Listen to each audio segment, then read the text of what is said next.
Magandang umaga, kamusta po kayong lahat? Ito na naman ako, nagbabalik charis. Bago ang lahat, bago ako magtahi, ayan, magluto muna tayo ng pansit. Request ng aking mayor ng aking buhay, kailangan ko daw magluto ng pansit kasi namimiss na niya. Kaya ayan ako, dali-dali naman ako na malengke at nagpunta at bumili na ng mga rekado. Ibala ko talaga ngayon maghapon ako magtahi kasi ang dami ko pa talagang tatahiin.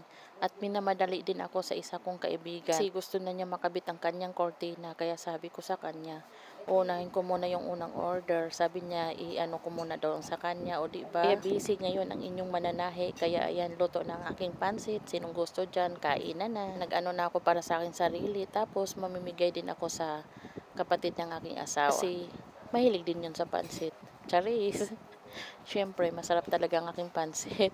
O ang lahat, kakain muna tayo para masarap, malusog, at busog. Nilagyan ko na sa isang plato ang aking bayaw para makakain din sila ng kanilang pansit. Alam nyo ba mga kananay, sa amin, sa Bisaya, talagang ano to, ulam na talaga to sa amin.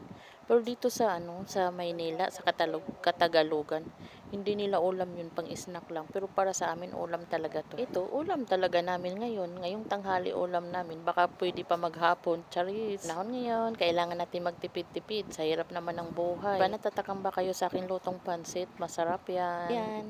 Luto na, at ipamigay ko na. Hanggang dito na lang. Maraming salamat sa inyong lahat.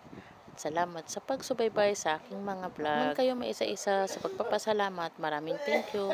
Bago pa lang ako dito sa YouTube, sana marami pa akong mahagilap na kaibigan. Sana huwag kayong magsawa at pagsuporta sa akin. At hindi din ako magsawang susuportahan kayo.